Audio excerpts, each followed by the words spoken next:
Fact: the new NSA data center in Utah requires 1.7 million gallons of water every single day to operate. Billions of Fourth Amendment violations need massive computers and the water to cool them. That water is being supplied by the state of Utah. Fact: there's absolutely nothing in the Constitution which requires your state to help the feds violate your rights. Our message to Utah: turn it off.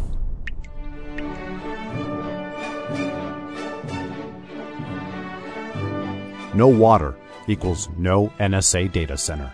Visit offnow.org.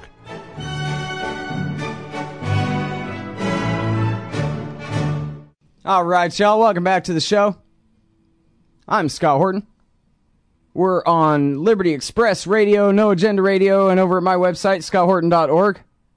By the way, I keep all my interview archives there at scotthorton.org. More than 3,000 now, going back to 2003. Next is Letta Tayler. She's a senior researcher on terrorism and counterterrorism at Human Rights Watch with a focus on Yemen, and her latest report is Between a Drone and Al-Qaeda. And she's also got a piece in foreignpolicy.com, which is titled The Price of War. Welcome to the show, Letta. How are you doing? I'm fine. Thanks very much for having me on the show. Well, thanks very much for joining us. I really appreciate it. And I really like this article. I admit I haven't had a chance to read the report, but I'm gonna. But I did read The Price of War at foreignpolicy.com, and I really do appreciate the way that you take the time to tell the personal stories of these individuals who are being killed, because I know just from my own experience that sometimes it's hard to imagine Yemen as anything but a vague shape on a map from far away somewhere, rather than a real place where it seems like the earth is flat if you're standing there and everything is just like here, only there. And the people are all as human as can be from their head to their toes. And it's just, you know, TV doesn't really portray it that way. They never really give us any information. And a bird's eye view of the shape of Yemen on a map is hardly, conveys much humanity. So, but your story sure does. And so I was hoping you could tell the people the story of those that you profile in here, the dead and their survivors too. Yes, well, thank you very much, and I think that's an excellent point because, in fact, President Obama has carried out an estimated 80 targeted killing operations in Yemen since 2009, yet he's only publicly acknowledged 2 of those strikes. Those are the ones that killed 3 American citizens. It's as if the hundreds of Yemenis killed in these attacks simply never existed. And so one of the things I set out to do, of course, was to determine who was being killed in these strikes, but also who were some of these Yemenis who were being killed. So not just numbers and lists, but why might they have been targeted or what went terribly wrong. And while the U.S. says it's doing all it can to protect civilians in these strikes, we did find in our research that the U.S. has killed innocent people in Yemen, dozens of them, if not more, and we'd like to know. I'm happy to tell some of these stories. You may need to cut me off at some point because there are many, but a couple that really jump out at me are 2 indiscriminate strikes, and these we call clear violations of the laws of war. One of them, the earliest strike in Yemen from 2009 on a hamlet called Al-Majla, involved cruise missiles and cluster munitions. These are indiscriminate weapons, and they showered hundreds of bomblets on an area. Well, the U.S. did kill 14 people they said were militants out to get the United States, but they also killed 41 Bedouins. These were shepherds sleeping in their tents, whose misfortune was that their only crime was they happened to be near the site where these militants were. And They were all sleeping at the time of the attack. To this day, the U.S. has not acknowledged that strike, and the only compensation that's been given for these 41 civilians who were killed, many of them women and children, was for the goats and beehives that they lost in the strike, nothing for the actual dead. So that's one case that really jumps out at me. Another one is a strike. Well, let me stop you there. Let me follow up on that one real quick. Yeah. Did they specifically complain about that and point out that, oh, yeah, we get paid for our bees, but not for our father and our uncle? Or how does that work? Yeah, I mean, do they take it that way?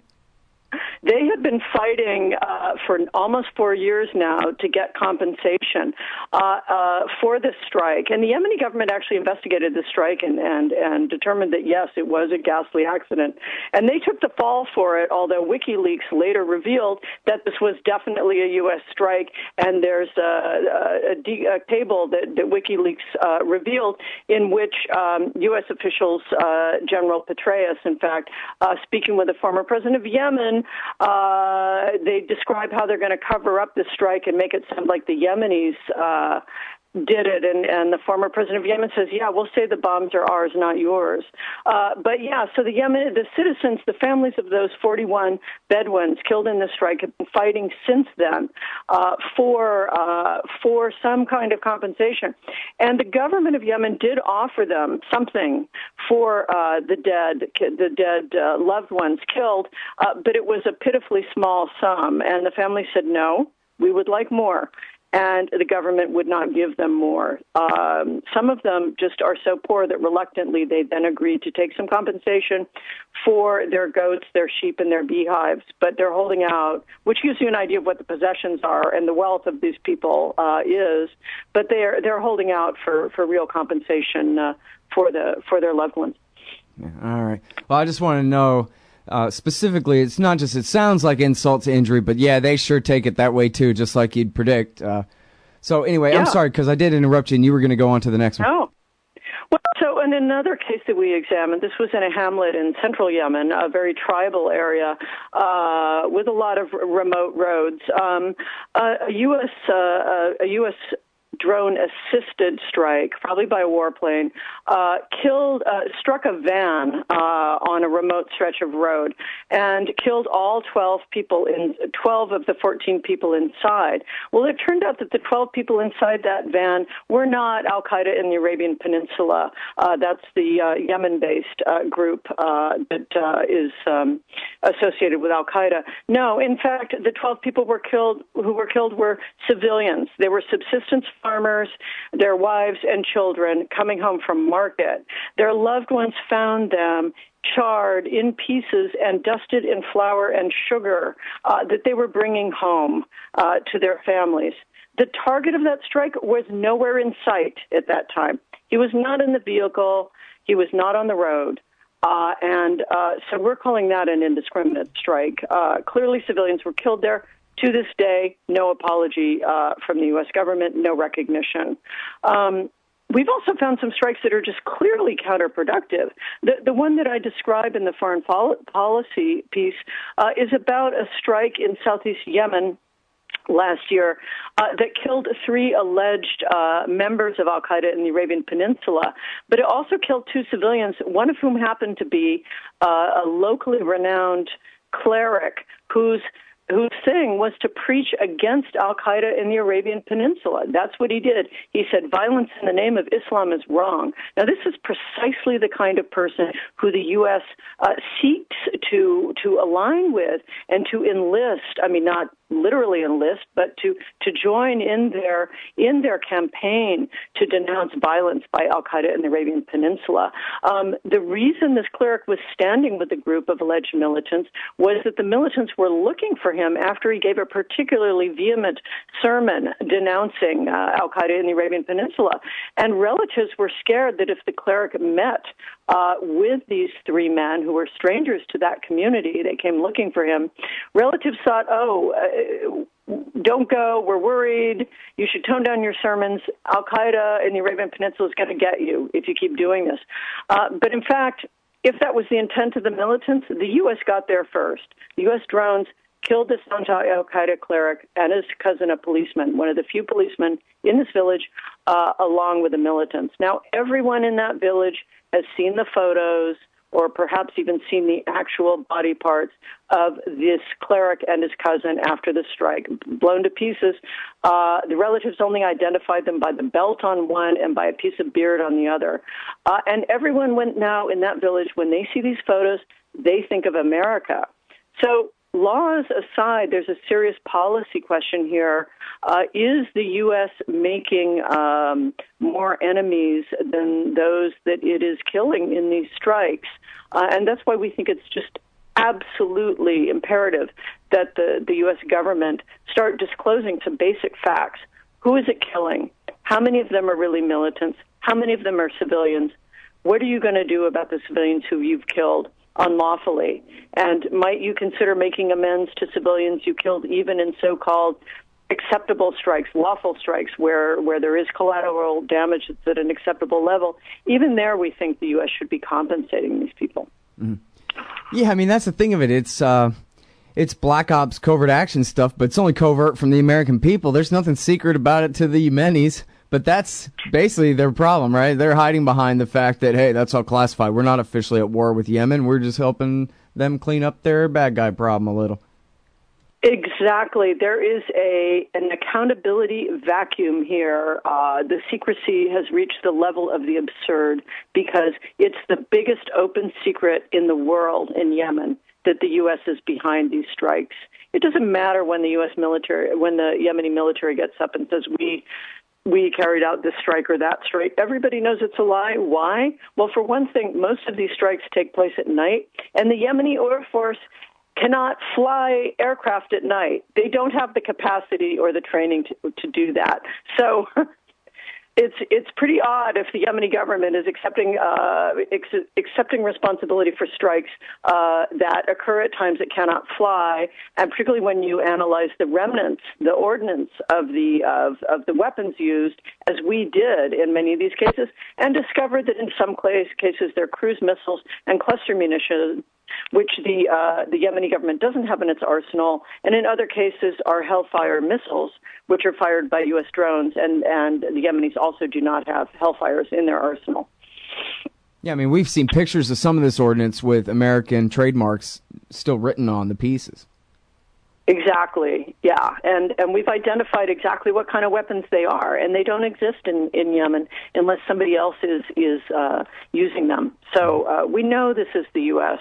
We absolutely know it, and it's been admitted by U.S. officials off the record that they're the ones carrying out these strikes, as well as by Yemeni officials off the record.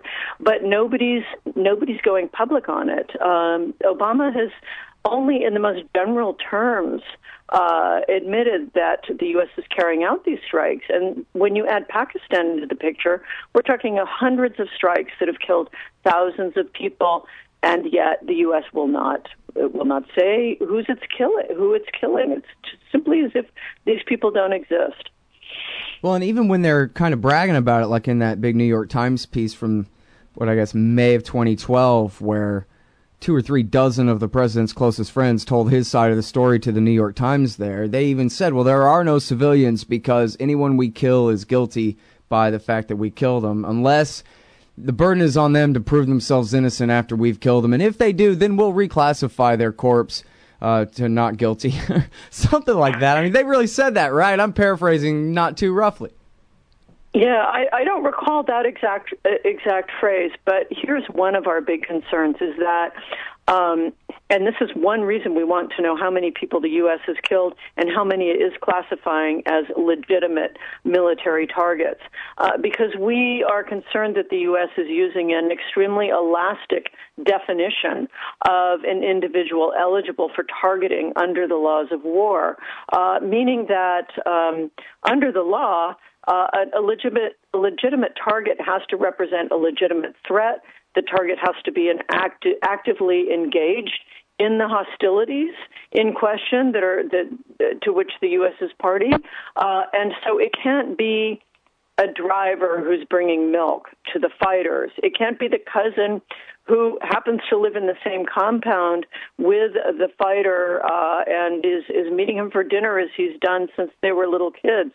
No, I mean, in some cases, under the laws of war, which are, it's a very cold calculus. In some of those cases, you can be lawfully killed in a strike if you happen to be in the wrong place in the wrong time, and they call that acceptable collateral damage. But the question is, how many of these people who the U.S. is killing are actually being targeted, who are not collateral damage, but are being targeted, and the assumption is they are militants, simply because they may have friends or relatives who might be militants.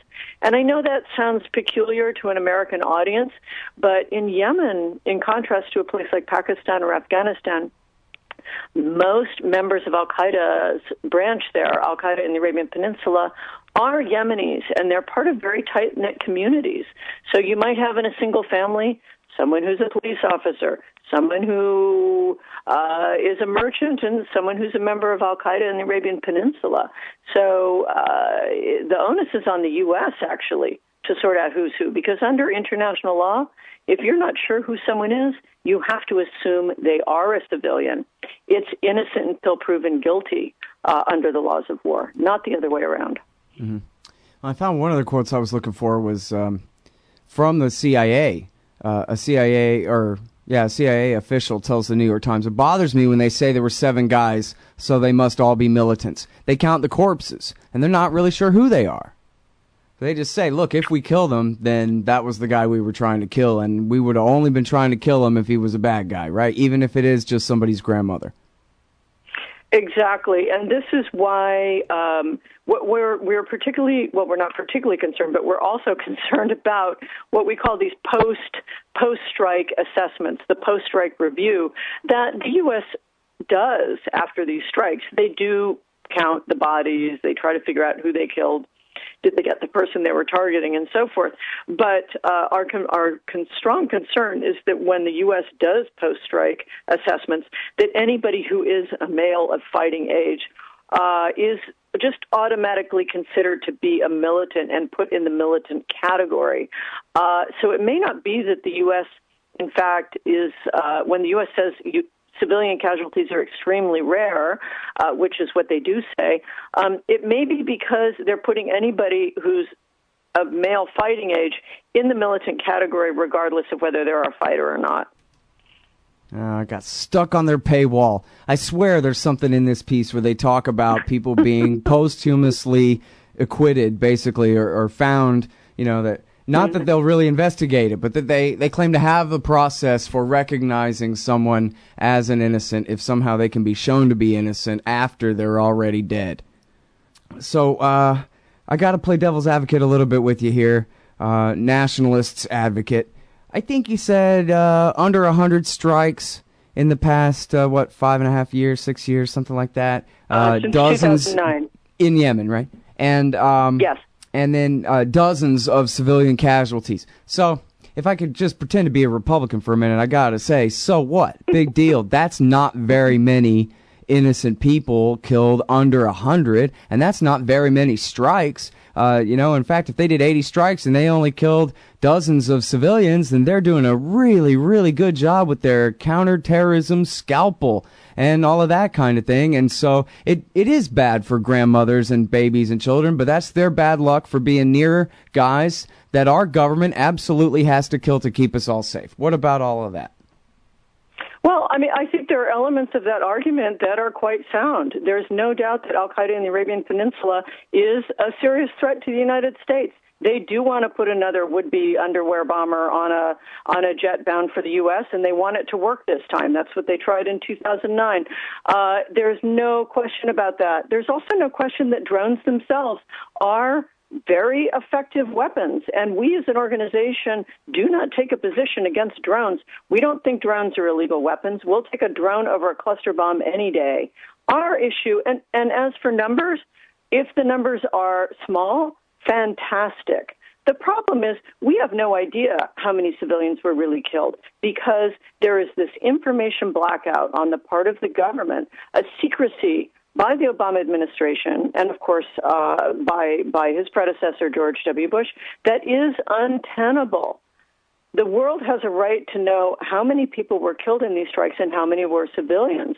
And that's why we're calling for investigations, both by the Obama administration and by Congress, ideally the Intelligence and Armed Services Committee, jointly, to find out just how many people have been killed. Because is it the 53 people?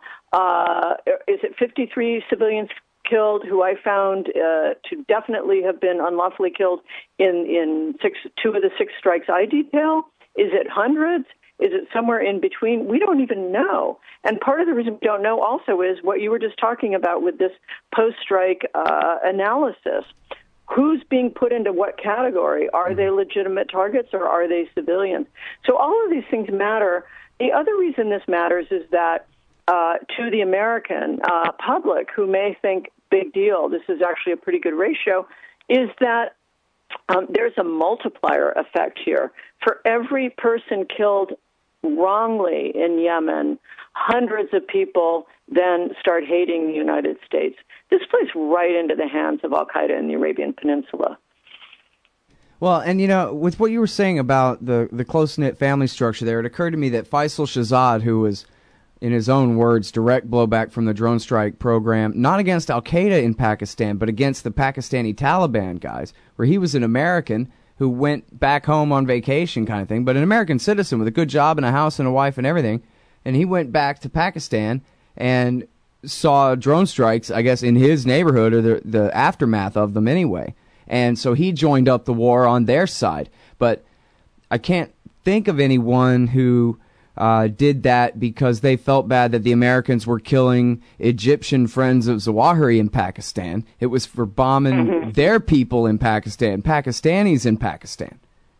And so that's the kind of thing where I wonder how counterproductive it is. Perhaps, Letta, it's extremely counterproductive. And in fact, maybe we're making way more enemies this way than we even imagine. Well, this is the problem. We don't know for sure how many enemies we're making, but we do know for sure that we are making some and many. There is fear and there is anger against the U.S. for these strikes. And I think simply coming clean could actually lower the level of animosity considerably. If the U.S. would just say, look, okay, yeah, we killed 473 people in Yemen, or no, the media reports estimate 473, but actually it's 500 or 400, whatever it may be. And here's how many we think are civilians, and here's why they died. And we feel horrible about it, and we're doing our best to make amends, and this is why President Obama announced new policy guidelines to make these strikes safer. We're working on this all the time.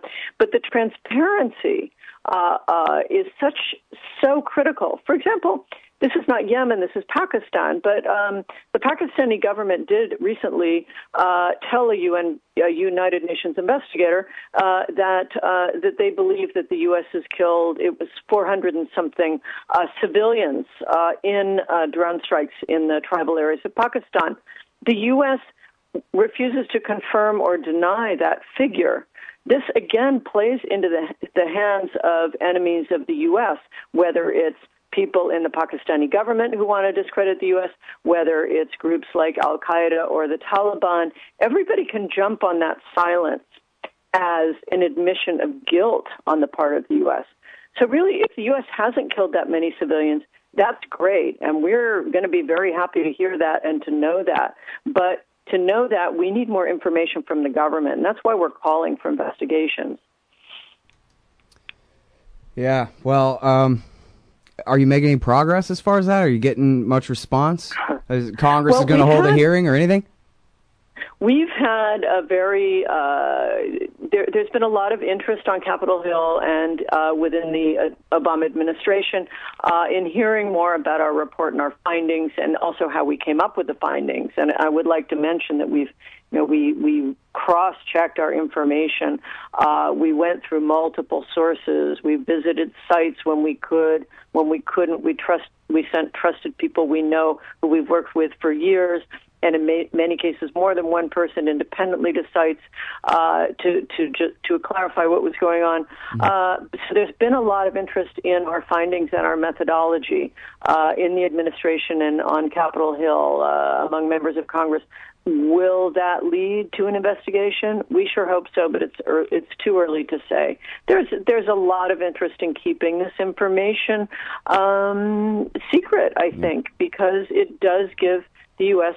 Broad latitude. I don't want to suggest by that the U.S. is killing. We have no notion. I'm sorry, Letta. I gotta go. It's such great work. Foreignpolicy.com, hrw.org, y'all. Thanks again, Letta. Letta Tayler, everybody. Hey, y'all, Scott here for MyHeroesThink.com. They sell beautiful 7-inch busts of libertarian heroes Ludwig von Mises, Murray Rothbard, Ron Paul, and Harry Browne. I've got the Harry Browne one on the bookshelf now. Makes me smile every time it catches my eye. These finely crafted statues from MyHeroesThink.com make excellent decorations for your desktop at work, bookends for your shelves, or gifts for that special individualist in your life. They're also all available in colors now, too. Of course, gold, silver, or bronze. Coming soon, Hayek, Hazlitt, Carlin. Use promo code Scott Horton and save $5 at MyHeroesThink.com. Hey, y'all, Scott Horton here for Rocky Mountain Miners at RockyMountainMiners.com. Ever wanted to destroy the Federal Reserve System? Now's your chance. New free market currencies are making our fake government money a thing of the past, and good riddance. If you want to mine new Bitcoins and Litecoins into circulation, you need a computer set up to crack the codes to the new coins. Get the Prospector from RockyMountainMiners.com. It's ready to do the work right out of the box. Crack the equations, spend the money. Use promo code Scott Horton Show and save $100. Get all the info and get the Prospector at RockyMountainMiners.com. Why does the U.S. support the tortured dictatorship in Egypt? Because that's what Israel wants. Why can't America make peace with Iran? Because that's not what Israel wants. And why do we veto every attempt to shut down illegal settlements on the West Bank? Because it's what Israel wants. Seeing a pattern here? Sick of it yet? It's time to put America first. Support the Council for the National Interest at councilforthenationalinterest.org and push back against the Israel lobby and their sock puppets in Washington, D.C. That's councilforthenationalinterest.org. Hey, Al Scott Horton here to talk to you about this great new book by Michael Swanson, The War State, The Cold War Origins of the Military-Industrial Complex and the Power Elite. In the book, Swanson explains what the revolution was, the rise of empire, and the permanent military economy, and all from a free market libertarian perspective. Jacob Hornberger, founder and president of the Future Freedom Foundation, says the book is absolutely awesome, and that Swanson's perspectives on the Cold War and the Cuban Missile Crisis are among the best I've read. The poll numbers say that people agree on one thing. It's that America is on the wrong track. In The War State, Swanson gets to the bottom of what's ailing our society. Empire, the permanent national security bureaucracy that runs it, and the mountain of debt that has enabled our descent down this dark road. The War State could well be the book that finally brings this reality to the level of mainstream consensus. America can be saved from its government and its arms dealers. First, get the facts. Get The War State by Michael Swanson, available at your local bookseller and at Amazon.com, or just click on the book in the right margin at ScottHorton.org. Hey y'all, Scott here. Man, I had a chance to have an essay published in the book Why Peace, edited by Mark Gutman, but I didn't understand what an opportunity it was. Boy, do I regret I didn't take it. This compendium of thoughts by the greatest anti-war writers and activists of our generation will be remembered and studied long into the future. You've got to get Why Peace. You've got to read Why Peace. It features articles by Harry Browne, Robert Naiman, Fred Bronfman, Dahlia Wasfy, Richard Cummings, Karen Kotowski, Butler Schaefer, Kathy Kelly, Robert Higgs, Anthony Gregory, and so many more. Why Peace? Because war is the health of everything wrong with our society. Get Why Peace down at the bookshop or Amazon.com. Just click the book in the right margin at ScottHorton.org.